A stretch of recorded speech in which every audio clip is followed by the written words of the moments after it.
El vaho cálido y espeso de Nueva Orleans se pegaba a la piel como un sudario, impregnando el aire con los aromas de especias, jazmín y, para aquellos con la percepción afinada por el misticismo, un tenue eco de lo inmemorial. Fue en esta ciudad, cuna del vudú y de las sombras danzantes, donde el nombre de Jacques Saint-Germain se ancló en el subsuelo de la leyenda, no como un mero fantasma, sino como una presencia arterial. Mis indagaciones, que se despliegan en el linde de lo verídico y lo fabulado, me llevaron a la conclusión de que la figura de Saint-Germain no es un eco lejano, sino una pulsación latente en el corazón mismo de la mitología urbana del siglo XX. Se cuenta que Jacques de Saint-Germain, en 1902, emergió de la bruma transatlántica, desembarcando en Nueva Orleans, desde las costas francesas. No era la suya la llegada ruidosa de un recién llegado, sino la discreta irrupción de una entidad que ya era un arquetipo. Su semblante, según los pocos que se atrevieron a mirarlo a los ojos, era el de un hombre de elegancia anticuada, con una mirada que parecía haber absorbido la luz de eras pretéritas. No era un inmigrante más, sino un vestigio, y pronto los susurros de las calles adoquinadas lo vincularon a una figura aún más arcana: el conde de Saint-Germain, aquel enigmático alquimista y cortesano que se decía inmortal, una quimera danzante en los salones de la Europa antigua. La mitología local de Nueva Orleans, rica en susurros de lo sobrenatural, pronto tejió la ordimbre de su leyenda. Se decía que Jacques de Saint-Germain no era un simple forastero, sino un vampiro, un ser que vivía de la vida, pero no de la sangre en su forma más cruda, sino de algo más sutil y esencial. Las historias propagadas en los callejones oscuros y en los burdeles de Storyville hablaban de una elegancia que ocultaba una voracidad inmensa.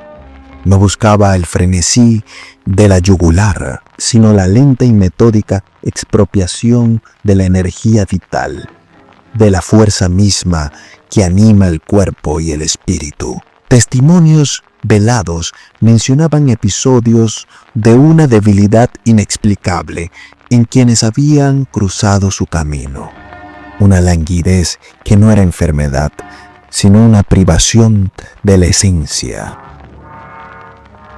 Desde una perspectiva folclorista, Jacques de Saint-Germain encaja en la tradición de los vampiros psíquicos o energéticos, presentes en diversas culturas, aquellos que no necesitan perforar la piel para alimentarse. Su mordisco se manifiesta en una súbita melancolía, una merma de brillo vital, como si una vela se apagara lentamente en el interior. En el vudú de Nueva Orleans, donde la interconexión de lo físico y lo espiritual es primordial, la idea de un ser que pudiera sustraer la fuerza vital o pivot ange de una persona sin dejar una marca física era perfectamente plausible y más aterradora aún. No era una muerte inmediata, sino una lenta y sutil decrepitud del alma. La conexión con el conde de Saint-Germain es la clave de su enigma desde una óptica esotérica. El conde, figura envuelta en el misterio, presuntamente era un iniciado en las más altas artes de la alquimia y el esoterismo.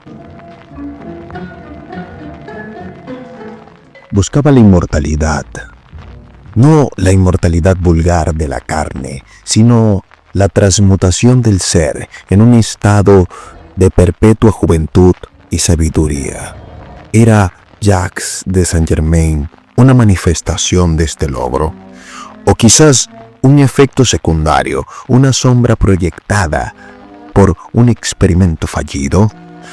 Los textos herméticos susurran sobre los riesgos de la inmortalidad, sobre la capacidad de que el alma, al intentarse desprenderse de las ataduras mortales, se fracture, dando origen a un servidor elemental o a un doble etéreo, con una existencia parasitaria.